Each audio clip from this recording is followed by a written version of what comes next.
Bueno, querido Sergio, el gusto de poder saludarte aquí desde la Argentina, provincia de Córdoba. Bueno, tenemos un país que está muy conflictuado, no sé, los índices inflacionarios, crisis políticas y demás, pero uno imagina que ni se compara con lo que es una invasión y un conflicto bélico. Lo primero que te pregunto y agradeciéndote nuevamente es cómo estás, cómo está todo al margen de la obviedad de la pregunta por el momento en el que estás transitando.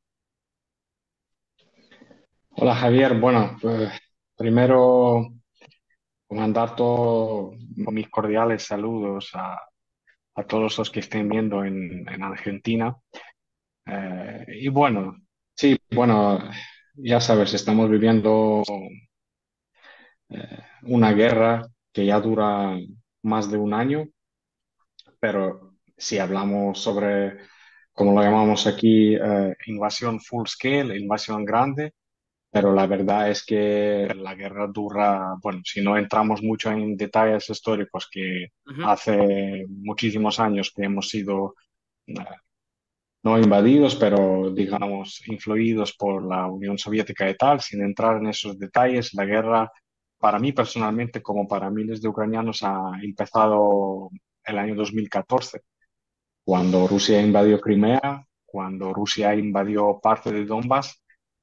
Y bueno, para mí esto significa mucho porque yo originalmente soy de Crimea, yo nací en Crimea, eh, tengo ahí parte de mi familia, pero luego pasé parte de mi vida en otra parte de Ucrania y el año 2000 mi familia ha mudado a Donbass.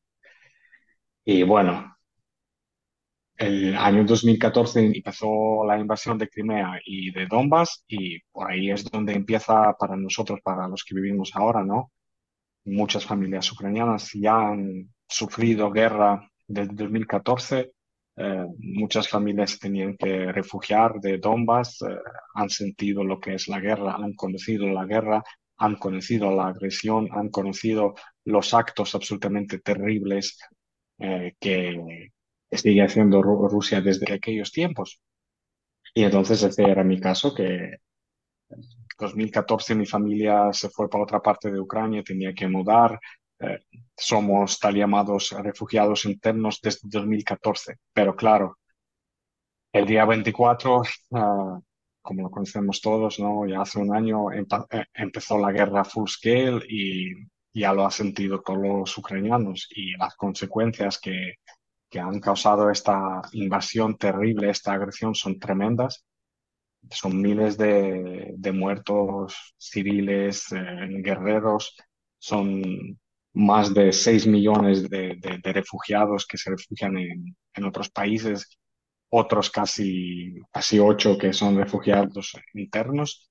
Y bueno, vivimos constantemente, todos los ucranianos, en el estado de guerra que lo que nos rodea, el alrededor que tenemos son destrucciones, son combates, son muertes, son ataques aéreos de cohetes balísticos, de aviación de todo tipo.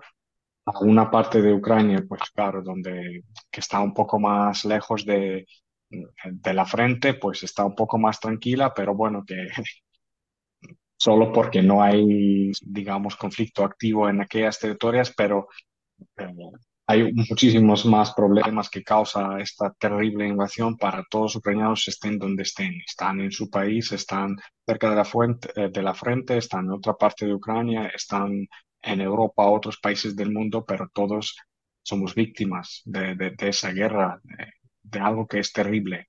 Y la verdad que, bueno, nosotros nunca sabíamos, nunca esperábamos que eso va a durar un año y que todavía no sabemos cuánto más dura y claro, pues las consecuencias son terribles, la verdad. Ujú. Esto te lo pregunto con muchísimo respeto y bueno, viendo por ahí también algunas informaciones que llegan y por ahí cuando uno escucha dice no, porque gran parte del Donbass es prorruso, porque muchos de los habitantes se sienten más rusos que proeuropeos, digamos, desnazificar el Donbass, como dijo alguna vez Putin. ¿Cuánto de verdad hay en todo eso? O, porque entiendo que es un asunto tremendamente complejo, pero ¿cuál es tu opinión habiendo nacido en, bueno, justamente allí, ¿no? Bueno, para ser justo, yo no he nacido en Donbass, bueno, he nacido en Crimea Ujú. y parte de mi vida he vivido que digamos que fue creado en oeste de Ucrania, aquí que está más cerca de Polonia y tal, pero mudé a Donbass cuando ya era pues un chaval de 14 15 años, que también es una edad de cuando te formas y tal, pero mira, yo como he sido, como yo he visto todo lo que ha pasado.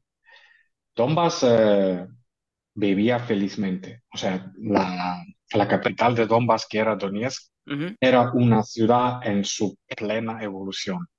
Era una ciudad, pues, donde, para darte un buen ejemplo, eh, el fútbol, Shakhtar, el claro. año 2000, el año 2012, mi ciudad, mi Donetsk, recibía La partidos Eurocopa. de la Eurocopa, Ujú. correcto.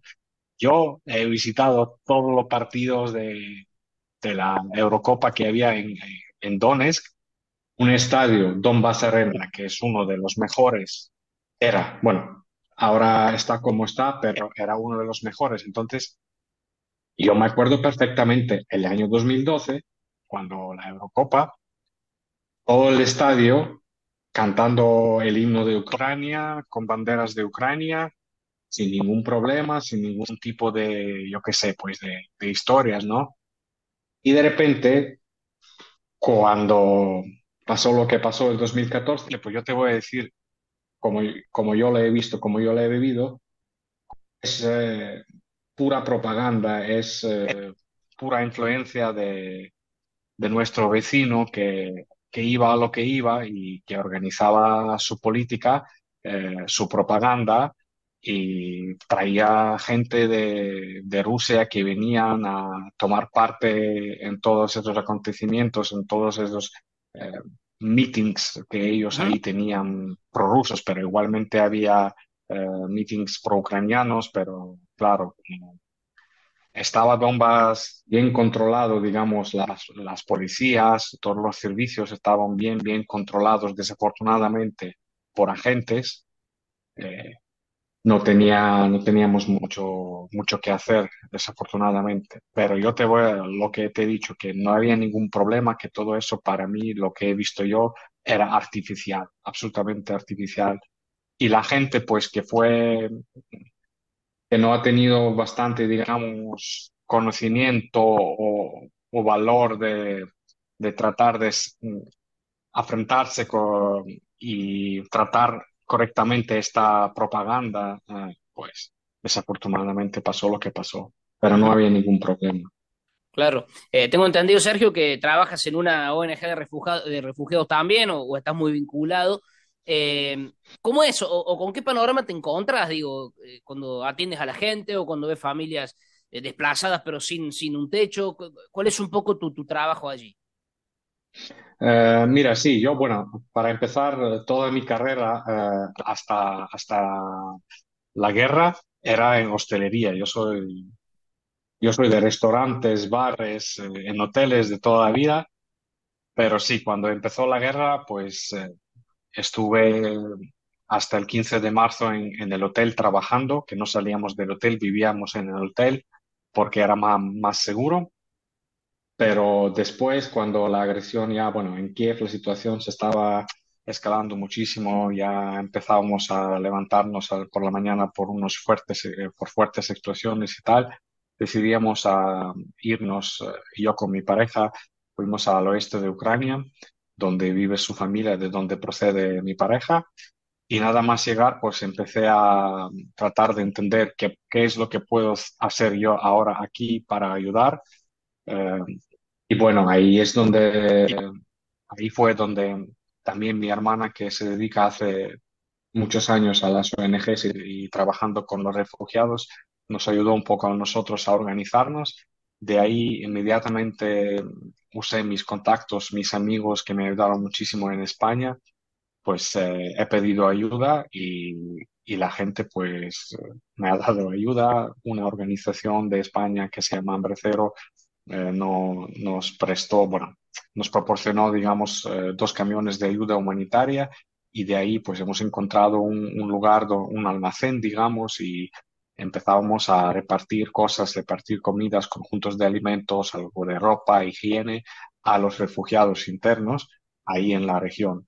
Y así poco a poco pues fuimos evolucionando y de ahí después empezó también colaboración con ONGs internacionales y nos proporcionó también pues ayuda para poder hacer lo mismo, seguir lo mismo, pero ya con la ayuda de donantes oficiales de ONGs grandes Ujú. mundiales.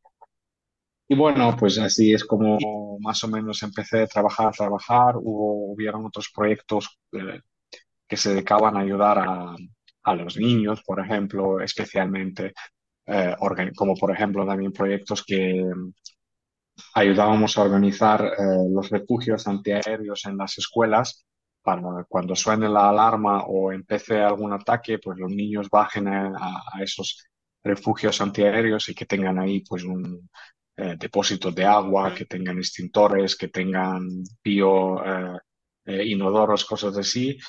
Y bueno, sí, y de momento también sigo dedicándome a trabajar en ONGs y trabajo en una ONG que se dedica hace muchos años, hasta cuando empezó la guerra en 2014, también a ayudar a los refugiados. Y ahora es un poco menos lo que hago yo, un poco menos ayuda humanitaria, sino es más advocación de derechos de los refugiados. O sea, un trabajo un poquito más sistemático, digamos, que estamos colaborando con autoridades locales para ver qué podemos hacer, qué podemos mejorar, qué tenemos que hacer para que los refugiados internos se sienten cómodos en sus nuevas, digamos, ciudades, ¿no? Ujú. Por último, Sergio, tienes una historia que es maravillosa, vinculada al, bueno, decía de la hotelería, el fútbol, el Real Madrid, un par de argentinos que le fuiste le has hecho de intérprete, pero haciendo un poco números, te siento que son más o menos generacionales y ni hablar tus padres, tus abuelos, digamos, como que nacieron en la República Soviética de Ucrania, si no me equivoco, digamos, en aquellos tiempos o en aquella denominación. ¿Consideras que todavía ese manto soviético y ahora con esto de Putin como que todavía no está del todo políticamente, al menos para el lado ruso, zanjada esa cuestión, como que es una vuelta también a aquellos tiempos que Rusia quiere hacer o tener bajo su órbita, digamos? Eh, Mira, siendo sincero y bueno, es la realidad. Sí, no podemos quitar en un día, o sea, en unos 20 30 años, esta generación, ¿no? Digamos, porque mis padres, mis abuelos, sí, como bien has dicho, vivían en esta realidad. Otra cosa es que hay algunos que entienden lo malo que eran aquellos tiempos y hay otros, pues, que no lo quieren entender y todavía viven, pues, eh, con alguna fantasía de... Bueno, yo digo que no es que no echan de menos a la Unión Soviética, sino echan más de menos su juventud, porque era el tiempo de su juventud y ahora ya no son jóvenes, ¿sabes? Echan de menos más esto, sino lo que era la Unión Soviética. Pero sí, todavía existe esta historia, pero mira, lo que ha hecho el presidente ruso, lo que ha hecho fue pues cambiarlo para mejor, digamos, ¿no? Porque ahora después lo que ha hecho él y su país, pues quita todo eso, esos pensamientos de la cabeza de la gente porque ven que es el mal, porque es el mal. Esto es una guerra no solo de Rusia contra Ucrania, para mí es una guerra de bien contra el mal. Y bueno, esperemos que el bien gane, porque siempre tiene que ganar el bien. Querido Sergio, para mí ha sido un placer charlar contigo, a tu disposición de lo que precises de aquí, que la paz pueda, bueno, llegar como lo dijo Papa Francisco hace poco. Así que, bueno, gran abrazo y de verdad súper agradecido por tu tiempo. Muchas gracias, Javier. Hasta pronto y mucha suerte.